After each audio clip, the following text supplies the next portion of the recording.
دل ڈوبتا ہے اس وقت. شیطان نے ہمارے دل میں اتنا گھر کر لیا ہے کہ اس وقت کا ہمیں احساس ہی نہیں کہ یہ کتنا قیمتی وقت ہے, کتنا روشن وقت ہے. زندگیاں چینج کر دیتا ہے. کائنات دے کے لوگ اللہ سے یہ ٹائم مانگے تو نہیں ملتا جو امت مسلمہ کو اللہ نے دیا. تیری کوئی مشکلیں ہیں, پریشانیاں ہیں, جمعہ کے دن عصر کے بعد تنہائی میں بیٹھ اللہ کے سامنے, سبحان اللہ والحمد للہ ولا الہ الا اللہ واللہ اکبر گوڈا لگا کے موبائل بند کر کے مغرب تک اللہ کی تسبیح کر کے تو دیکھ. کرنی تو چاہیے اللہ کو راضی کرنے کے لیے, جنت لینے کے لیے, لیکن تو دنیا کے مفاد کے لیے ہی کر لے. اللہ کی قسم تجھے وہ مفاد مل جائے گا. دنیا کے کسی کام کے لیے کر, دنیا کے کسی کام کے لیے ہی کر. جمعے کے دن عصر سے مغرب تک بیٹھ تو صحیح. میری ماں بہنوں کے پاس ٹائم ہوتا ہے,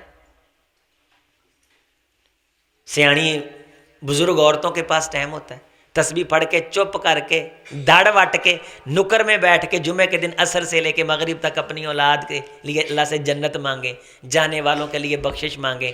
اس وقت میں ایک گھڑی ہوتی ہے کہ جس گھڑی میں سین ہوتے ہیں کہ یہ بندہ مانگ رہا ہے, اسے ملے گا. ایک لمحہ اللہ نے ایسا رکھا ہے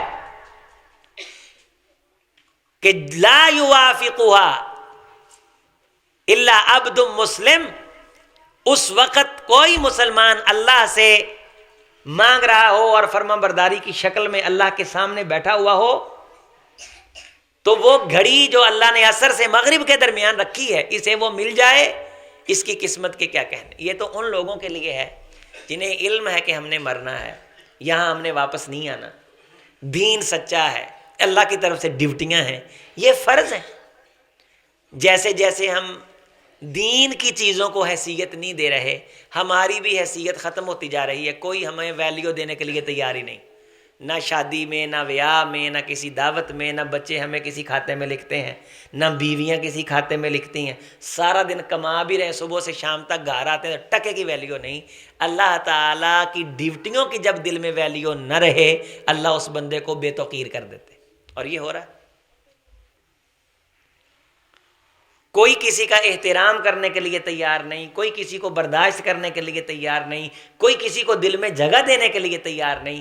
اللہ نے ہمیں ایک دوسرے کی محبت سے بھی محروم کر دیا. جب اللہ کے فرائض کی دل میں محبت نہ رہی تو رشتہ داروں کی بھی محبت نہ رہی, تائے چچے کا بھی وہ مقام نہ رہا جو ہوتا تھا, جو اللہ نے بنایا. دادے نانے کا بھی وہ شان نہ رہا. پوچھتا ہی کوئی نہیں کسی کو, ہر بندہ آپ خدرا ہے, ہر بندہ آپ خدرا ہے. اصل اسباب کیا ہیں کہ وہ اللہ کی ڈیوٹی کو ڈیوٹی نہیں سمجھ رہا, تو نے اسے نہیں بتایا, اب وہ تجھے کیا سمجھے. یہ کس نے بتانا ہے؟ یہ ماں باپ نے بتانا. یہ کس نے بتانا بھائیو بولے؟ یہ ماں باپ نے بتانا. جمعہ یہ ڈیوٹی ہے, یہ فرض ہے. اس کے بغیر انسان کا ایمان اسلام نہیں اگر وہ جان بوجھ کے جمعے چھوڑتا ہے تو. بلکہ ایک حدیث میں یہ بھی ہے کہ جو 3 جمعے جان بوجھ کے چھوڑ دے, اللہ تعالیٰ اسے منافقوں میں لکھ دیتے ہیں. اب منافق کیا ہے؟ ان المنافقین فی الدرک الاسفل من النار, کہ مشرکوں سے بھی نیچے ہوں گے دوزخ میں. اللہ کو اتنا غصہ آتا. لکھ دینے کا مطلب کیا ہے کہ اللہ اسے منافق بنا دیتے ہیں, پکا منافق. پھر پتہ نہیں کب تک روئے گا, اللہ سے معافیاں مانگے گا, کتنے جمعے بر وقت پڑھے گا, اللہ کی ڈیوٹی کو ڈیوٹی سمجھے گا. کسی موقع موڑ پہ جا کے معافی مل جائے بغیرنا نہیں. کوتیبہ کا مطلب یہ ہے کہ پکا پکا اس کھاتے میں ڈال دیا جاتا ہے.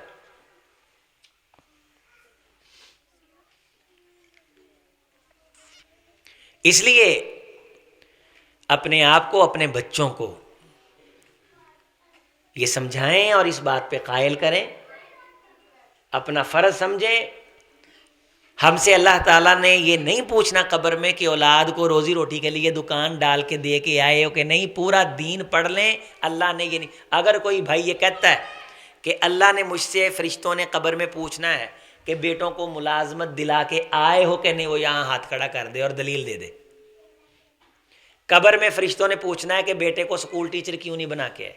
قبر میں فرشتوں نے پوچھنا کہ بیٹے کو ڈاکٹر کیوں نہیں بنا کے، قبر میں فرشتوں نے پوچھنا ہے کہ بیٹے کو بزنس کروا کے کیوں نہیں دے کے آئے. یہ آپ کوئی بھائی ہاتھ کھڑا کر دے اور دلیل دے دے، یہ نہیں پوچھنا.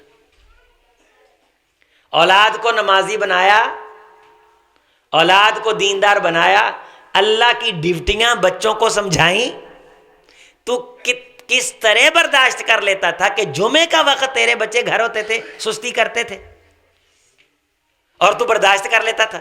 وہ اپنے ہاتھوں سے آخرت اجاڑ رہے تھے اور تو برداشت کر لیتا تھا.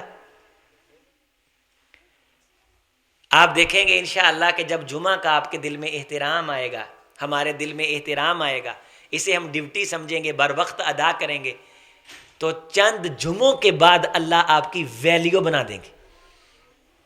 آپ کو مزہ آنے لگے گا. اللہ کی اس ڈیوٹی سر انجام دینے کی وجہ سے چہروں پہ ایک عجیب سا نور آئے گا اور دلوں میں کمال قسم کا سکون آئے گا. اس ڈیوٹی کو نبھانے کی وجہ سے، ادا کرنے کی وجہ سے کمال قسم کے انعامات نظر آئیں گے. آپ اعزاز بڑا ہے، عزتیں بڑی ہیں، دوسری طرف چھوڑتے ہیں تو گناہ بڑا ہے، سنگینی بڑی، سختی بڑی. حضرت علی المرتضیٰ رضی اللہ تعالیٰ عنہ نے یہ فتویٰ جاری فرمایا کہ جو شخص جمعہ میں آتا ہے اور جمعہ میں کبھی ادھر کبھی ادھر دائیں بائیں سنجیدہ نہیں لیتا، ایک تو کہ انتظامی امور کی ذمہ داری، اس کے علاوہ ویسے ہی کوئی دھیان نہیں، بس آ کے بیٹھ گیا سر پھینک کے، توجہ نہیں، غیر سنجیدہ ہے، تو یہ شخص اجر کی بجائے گناہ لے کے لوٹتا ہے. اور ایک شخص جو کسی بات کرنے والے کو چپ کرواتا ہے، چپ کروانے والا لغو حرکت کرتا ہے، اور جو لغو حرکت کرتا ہے فلا جمعۃ لہ، اس کا جمعہ ہی نہیں ہوتا. حضرت علی المرتضیٰ رضی اللہ عنہ کا فتویٰ ہے، اور پیچھے رسول اللہ صلی اللہ علیہ وسلم کی حدیث ہے. موبائل کی ٹونیں بج رہی ہیں، دھیان ہی نہیں کہ اللہ کے دربار پہ جا رہے ہیں، جمعہ ڈسٹرب نہیں کرنا، نہ اپنا نہ اگلے کا. یہاں ہمارے جو دوسرے مکتب کے ساتھی ہیں، میرے بھائی، ان کے امام، ہمارے تو پھر بھی 4 بندے بیٹھے ہوتے ہیں، ان کی مسجدوں میں دیکھ لیں خطیب ممبر پہ بیٹھ کے خطبہ دیتا ہے، یہ اسے خطبہ ہی نہیں سمجھتے. اندازہ فرمائیں، یہ اسے خطبہ ہی نہیں سمجھتے. اور کوئی بھی نہیں ہوتا مسجد میں، خالی ہوتی مسجد، اور جب اذان ہوتی سنتیں پڑھتے، اس کے بعد عربی میں چند جملے 2 منٹ پڑھنے ہوتے ہیں، کھڑے ہو کے انہوں نے، وہ پتہ نہیں کیا کہہ رہا ہے. حالانکہ خطبے کا مطلب ہوتا ہے واعظ و نصیحت. خطبے کا مطلب کیا ہوتا ہے؟ حضور نبی کائنات علیہ السلام کے بارے آتا ہے، صحابہ کرام فرماتے ہیں کہ رسول اللہ صلی اللہ علیہ وسلم قرآن کی آیات پڑھتے اور لوگوں کو خطبہ میں واعظ و نصیحت کرتے. کیا کرتے؟ وہ واعظ و نصیحت جب خطیب بیٹھ کے کرتا ہے نا، تو یہ ہوتے ہی نہیں مسجد میں، 5-10 بندوں کے علاوہ زیادہ نہیں ہوتے. جب اذان ہوتی سنتے پڑھتے، پھر سارے بھاگتے ہیں، اس کے بعد خطیب کھڑا ہوتا ہے، عربی میں 2-3 منٹ کی گردان پڑھتا ہے. یہ سارے نیوی پا کے گردان کو سر کے اوپر سے گزار کے بعد کے اندر نماز پڑھ کے، ایک سلام مسجد میں، دوسرا دروازے میں، جوتی کا ایک پاؤں سڑک میں، دوسرا گھر جا کے پہن کے کہتے ہیں کہ جمعہ پڑھا ہے. ایڈی لا پا کرنا تا نہیں نا خطبے جمعے دا ثواب ملتا ہے. وہ ایڈی یہ غیر اہم چیز نہیں کہ یہ دن اسی اداں دا سلوک کریے تے جنت الفردوس ساڈے سجے کھبے اور ایک ایک قدم پہ سال سال کے روزے. اس طرح کا جمعہ پڑھنے والے کو سال سال کے روزے اور قیام کا ثواب نہیں. بھائی فرق ہے. قرآن مجید میں بھی جمعہ کا جب آغاز تھا تو تجارتی منڈی اوپن ہو گئی، جمعہ میں کچھ لوگ اٹھ کے چلے گئے، وَتَرَكُوكَ قَائِمًا، حضور کو کھڑا چھوڑ گئے. اس آیت سے پتہ چلتا ہے کہ خطبہ رسول اللہ کھڑا ہو کے دیتے تھے، بیٹھ کے نہیں دیتے تھے. 2 خطبے ارشاد فرماتے تھے، ایک خطبہ نہیں ارشاد فرماتے تھے. پھر دونوں کے درمیان بیٹھتے تھے اور خطبے میں کرتے کیا تھے؟ نصیحت. لوگوں کو کیا کرتے تھے؟ اب اردو والے نے اردو میں نصیحت کرنی ہے، عربی والے نے. اب خطبے میں عربی ہو نصیحت نہ ہو، عوام کو کیا فائدہ؟ یہ ہمیں کہتے ہیں کہ آپ خطبہ نہیں دیتے، ہم خطبہ دیتے ہیں. اللہ کے بندو، خطبہ اس کا جو نصیحت کر رہا ہے. آپ تو وہ رٹی گردان سنتے ہیں 2 منٹ کی نیوی ڈال کے، پتہ ہی نہیں 30 سال سے پڑھ رہے ہیں کہ اس گردان میں کیا لفظ ہیں. یہ خطبہ ہے؟ خطبہ تو ہوتا نصیحت، جس میں بات سمجھ آئے کہ مجھے یہ نصیحت کی، میرے بزرگوں نے، میرے مولوی نے، میرے خطیب نے یہ نصیحت کی. جس نے آپ کو نصیحت کی جمعہ میں، اس نے کیا دیا؟ خطبہ. جس نے نصیحت ہی نہیں کی وہ خطبہ تھوڑی.